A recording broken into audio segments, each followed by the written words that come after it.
Hi, this is Julieta Yang Orfiano. Welcome to my video. Kung first time ka sa channel ko, don't forget to like, share, o mag-subscribe ka para ma-notify kita kapag may bago akong video. Sa video ito, ang pag-uusapan natin ay ang conceptual framework. Ang mga topics na tatalakayin ko ay ang sumusunod. First, definition of accounting. Second, the accountancy profession, public accounting, private accounting, and government accounting. And third, the limitation of the practice of public accountancy. So, now umpisahan na nating pag-usapan ang tungkol sa definition ng accounting. Ang Accounting Standard Council ay nagbigay ng sumusunod na definition. Accounting is a service activity.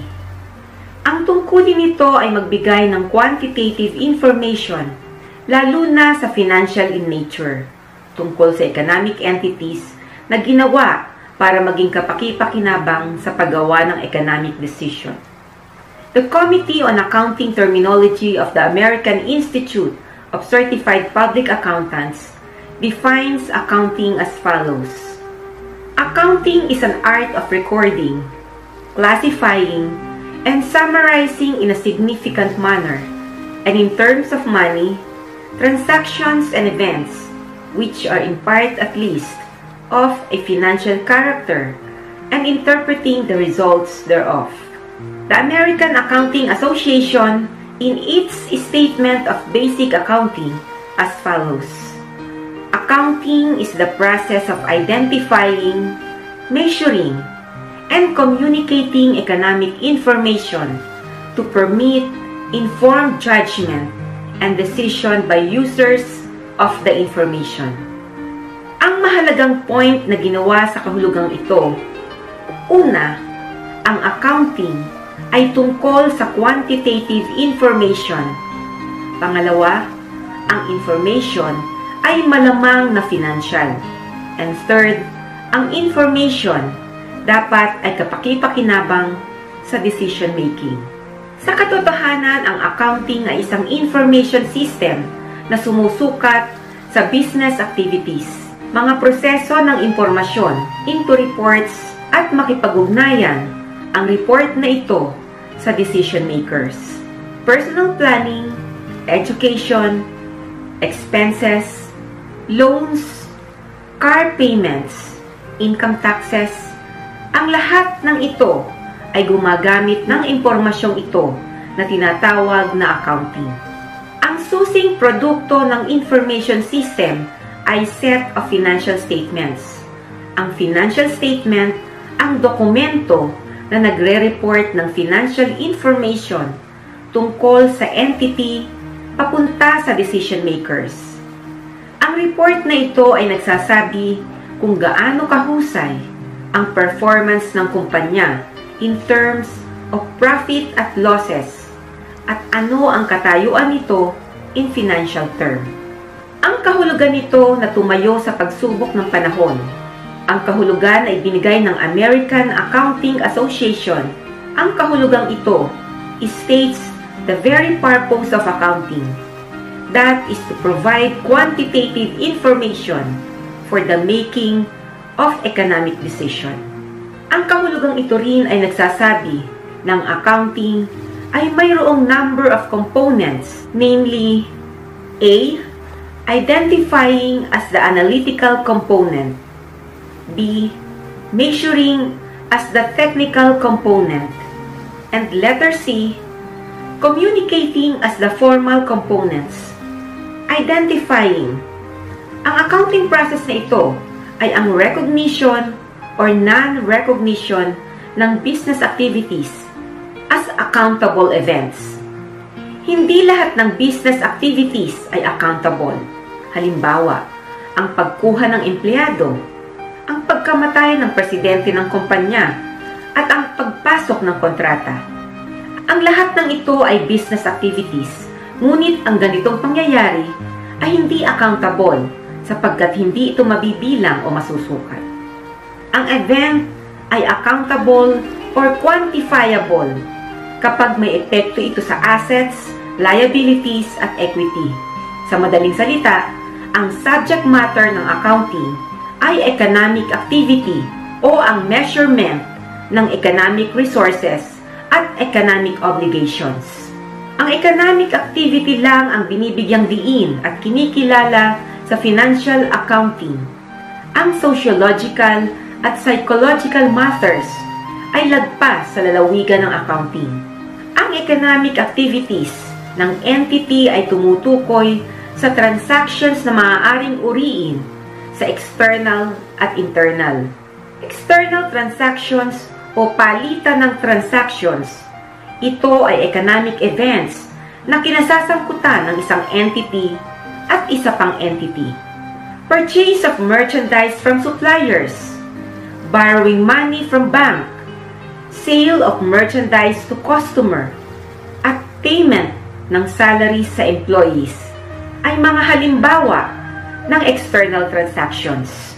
Internal transactions, ito ay economic events na kinasasangkutan ng entity lang. Ito ay economic activities na nagaganap lang sa loob ng entity. Ang halimbawa nito ay ang production at casualty loss. Production, ito ay ang proseso kung saan ang resources are transformed into products.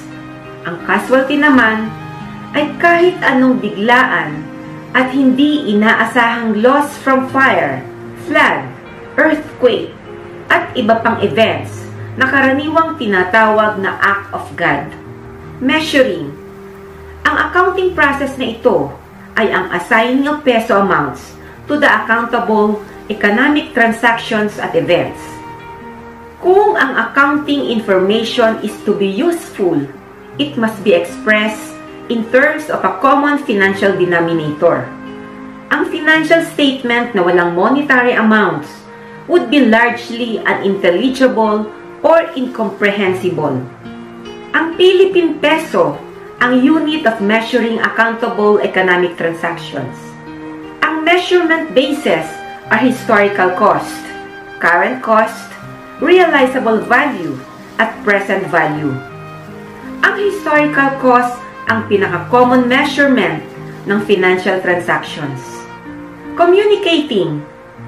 Ang communicating ay proseso ng paghahanda at pamamahagi ng accounting reports para sa potential users ng accounting information.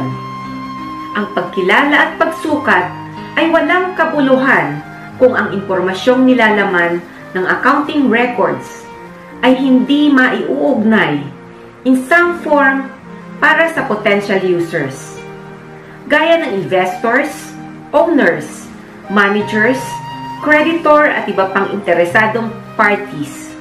Sa katotohanan, sa kadahilan ng ito kaya ang accounting ay tinatawag na the language of business. Implicit in the communication process ay ang recording, classifying, at summarizing aspects of accounting. Recording or journalizing ay proseso ng sistematikong pagpapanatili ng record ng lahat ng economic business transactions pagkatapos nilang kilalanin at sukatin. Classifying naman ay ang pag-aayos at paggugrupo ng magkakatulad at interrelated economic transactions into their respective classes. Halimbawa, lahat ng transaction na kinasasangkutan ng sale of merchandise ay pwedeng igrupo into one total sales figure at lahat ng transactions na kinasasangkutan ng cash ay pwedeng igrupo para i-report as a single net cash figure. Sa katotohanan, ang classifying ay naisasagawa sa pamamagitan ng pag-post to the ledger. Ang ledger ay isang pangkat ng mga accounts na kung saan ay sistematikong ikinakategorya sa mga accounts ng assets, liability accounts, equity accounts, revenue accounts, at expense accounts. Ang summarizing o pagbubuod ay ang paghahanda ng pahayag sa pananalapi na kasama ang Statement of Financial Position, Income Statement, Statement of Comprehensive Income, statement of cash flows, and statement of changes in equity. Basic purpose of accounting. Kinikilala, sinusukat, at naiuugnay ang accounting tungkol sa mga entity para magamit sa paggawa ng matalinong paghuhusga at pagpapasya. Sa gayon, ang batayan ng accounting ay upang magbigay ng dami ng impormasyong pampinansyal tungkol sa isang negosyo na kapakipakinabang sa pahayag ng mga gumagamit, lalo na ang mga may-ari at nagpapautang sa paggawa ng mga desisyon. Sa madaling salita, isang pangunahing gawain ng accountant ay upang magbigay ng impormasyon ng pampinansyal sa mga gumagamit ng pahayag upang makagawa sila ng matalinong paghuhusga at mas mahusay na desisyon. The accountancy profession.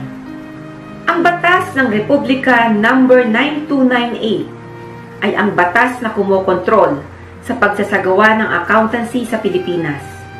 Ang batas na ito ay kilala bilang Philippine Accountancy Act of 2004. Ang accountancy ay nabuo bilang isang profesyon na nakakakuha ng katayuang katumbas ng batas at gamot sa Pilipinas upang maging kwalipikado upang maisagawa ang propesyon ng accountancy ng isang tao ay dapat tapusin ang isang bachelor's degree sa Bachelor of Science sa Accountancy at pumasa sa isang napakahirap na pagsusuri sa gobyerno na ibinibigay ng Board of Accountancy. Hindi sinasadya ang lupo ng accountancy ay ang katawan na pinahihintulutan ng batas na ipahayag ang mga patakaran at regulasyon na nakakaapekto sa pagsasagawa ng propesyon ng accountancy sa Pilipinas. Limitation of the practice of public accountancy. Iisang mga nagsasanay at pakikipagsosyo para sa pagsasagawa ng pampublikong accountancy ay dapat irehistro sa Pilipinas. Ang isang sertipiko ng akreditasyon ay dapat ibigay sa mga sertipikadong pampubliko ng mga accountant sa pampublikong kasanayan sa pagpapakita lamang alinsunod sa mga patakaran at regulasyon na ipinahayag ng lupo ng accountancy at naaprubahan ng komisyon ng professional na regulasyon na ang naturang registrant ay nakakuha ng isang minimum na 3 taon ng makabuluhang karanasan sa alinman sa mga larangan ng kasanayan sa pampubliko kasama ang taxation. Ang Security and Exchange Commission ay hindi dapat magrehistro ng anumang korporasyon na inayos para sa pagsasanay ng pampublikong accountancy. Thank you for watching my video. I hope may natutunan ka sa video ito. Meron akong ginawang part 2 ng conceptual framework at continuation ng video ito, kung saan tinalakay ko ang sumusunod. First, accreditation to practice public accountancy. Second, accounting and auditing, accounting and bookkeeping, accounting and accountancy. And the third, generally accepted accounting principles. I-click mo lang sa taas o sa baba ay merong link, i-click mo lang ito para mapanood mo yung part 2. Don't forget to like, share, o mag-subscribe ka para ma-notify kita kapag may bago akong video. Once again, this is Julieta Yang Orfiano. See you on my next video.